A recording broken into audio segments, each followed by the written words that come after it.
Bismillahirrahmanirrahim. Assalamualaikum warahmatullahi wabarakatuh. Kami dari kelompok Deep Learning dengan judul Pemrosesan Data dan Citra Eksplorasi Data akan memaparkan hasil kerja kelompok kami.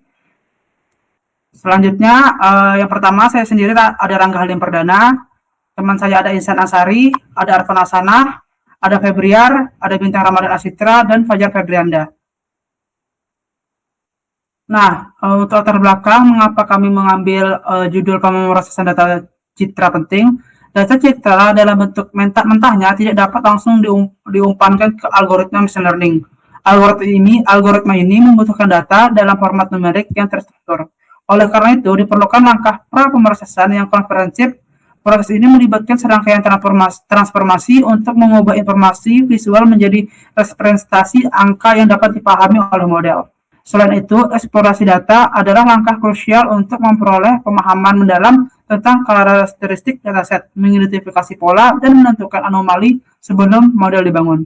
Untuk selanjutnya akan dijelaskan oleh teman kita Bintang Ramadan Asitra.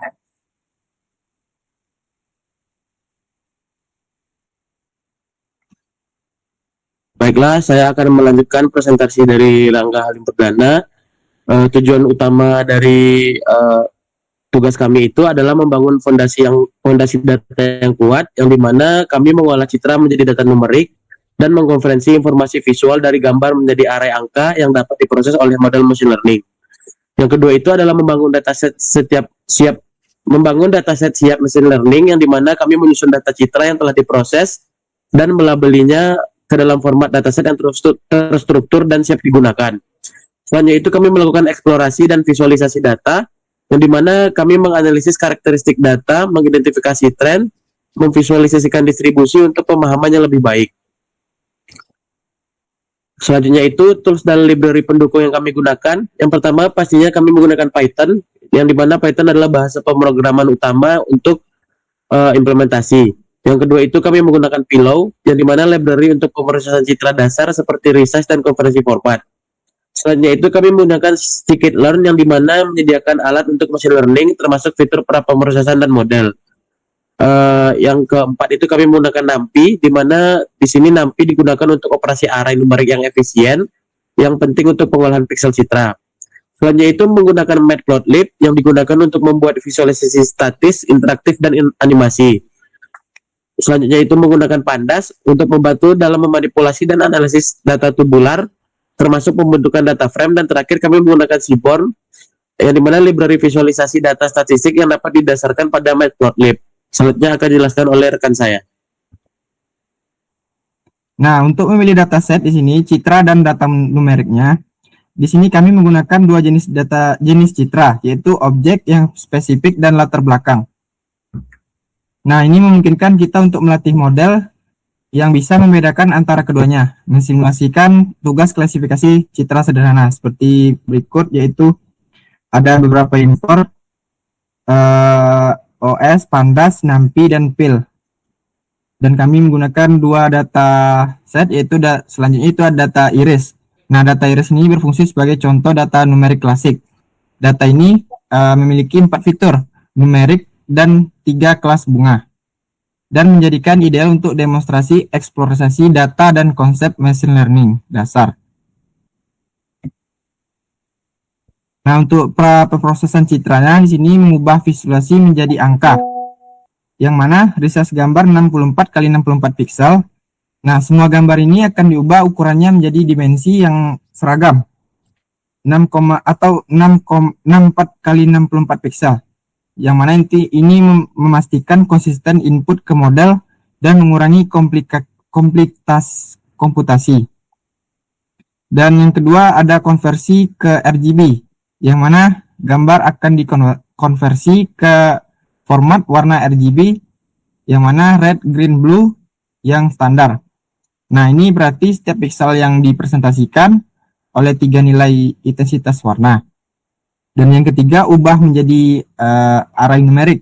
Setiap gambar RGB akan diubah menjadi array NumPy 3 dimensi, yaitu tinggi kali lebar kali saluran warna. Nah, setiap nilai dalam array ini akan mewakili intensitas warna pixel. Dan yang terakhir ada flatten menjadi vektor satu dimensi, yang mana array ini memiliki 3 dimensi kemudian akan di flatten menjadi vektor satu dimensi tunggal. Untuk gambar yaitu 64 kali 64 kali 3. Ini akan menghasilkan vektor berukuran 12.288 yang mana 64 kali 64 kali 3 elemen yang akan menjadi fitur input untuk model machine learning.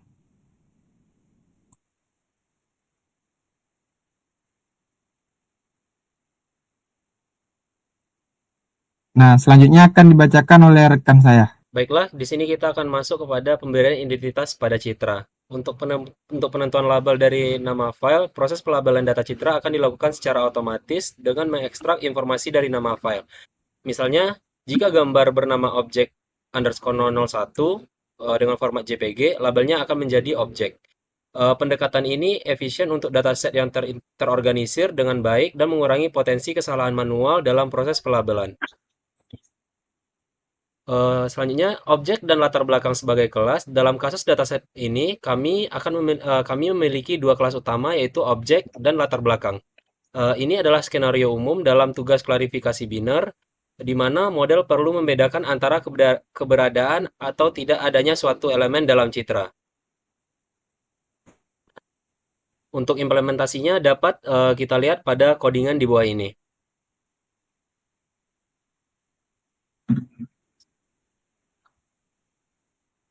Udah. Next lah. Nanti dikat ya. Aku nggak nampak apanya codingannya. Gimana mau jelasin? Ya, Dizoomkan San. Ini orang dia apa kok? Ya udahlah, yang penting tahu implementasinya aja lah. Oke. Ini adalah contohnya. Siapa lagi nih? Aku bukannya 2 slide ya? Oke. Ya, Oke, sebelum mulai bilang 1, 2, 3, biarin aja nanti. 1, 2, 3. Selanjutnya kita akan membangun data frame struktur data untuk analisis. Transformasi setiap gambar menjadi baris data. Setelah pemrosesan, setiap citra yang telah diubah menjadi vektor satu dimensi akan direpresentasikan sebagai satu baris dalam data frame. Ini menciptakan struktur tabular yang konsisten di mana setiap baris adalah observasi individual. Selanjutnya, pixel sebagai fitur input. Setiap nilai pixel dalam vektor yang di flatten akan menjadi kolom atau fitur terpisah dalam data frame. Dengan 12.288 pixel per gambar, itu menjadi 64 kali 64 dikali 3. Data frame akan memiliki 12.288 kolom fitur. Selanjutnya, label sebagai target klasifikasi. Sebagai kolom terakhir dalam data frame akan berisi label kelas, objek atau latar belakang yang berfungsi sebagai variabel target untuk model klasifikasi. Ini adalah format standar untuk data yang akan digunakan dalam pembelajaran terawasi. Selanjutnya akan dijelaskan oleh rekan saya. Baiklah, di sini kita masuk ke eksplorasi data iris, yaitu memahami data numerik. Menggunakan data iris sebagai contoh, kita akan mendalami eksplorasi data numerik. Yang pertama, informasi dan statistik deskriptif, yaitu memeriksa tipe data, nilai yang hilang, dan ringkasan statistik atau rata-rata, median, dan standar deviasi untuk setiap fitur numerik. Ini memberikan gambaran awal tentang distribusi data. Selanjutnya, pair plot dan scatter plot, yaitu visualisasi menggunakan pair plot akan menunjukkan hubungan antara semua pasangan fitur dalam dataset, diwarnai berdasarkan kelas target. Scatter plot individual akan memungkinkan pemeriksaan lebih detail terhadap korelasi antar fitur. Dan yang ketiga yaitu distribusi fitur, yaitu histogram atau density plot akan membantu kita memahami distribusi nilai untuk setiap fitur, mengidentifikasi skewness dan atau keberadaan outlier. Untuk selanjutnya akan dijelaskan oleh teman saya. Di sini saya akan melanjutkan penjelasan yang telah teman saya jelaskan, yaitu visualisasi data citra melihat sebaran data, mana scatter plot berdasarkan nilai pixel.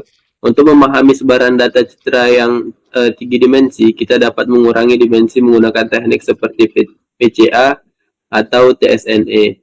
Hasil reduksi dimensi ini kemudian divisualisasikan menggunakan scatter plot. Setiap titik pada plot mempresentasikan satu gambar. dan kedekatan antar titik menunjukkan kesamaan fitur citra.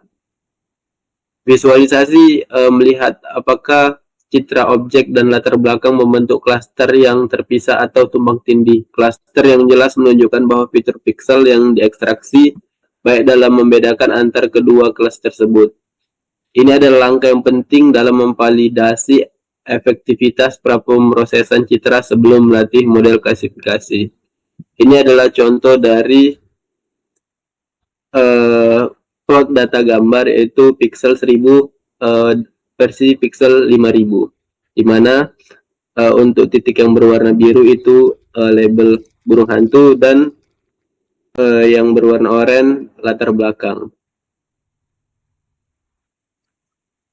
Mungkin sekian presentasi yang bisa kami sampaikan, lebih dan kurangnya kami mohon maaf. Kami akhiri. Assalamualaikum warahmatullahi wabarakatuh.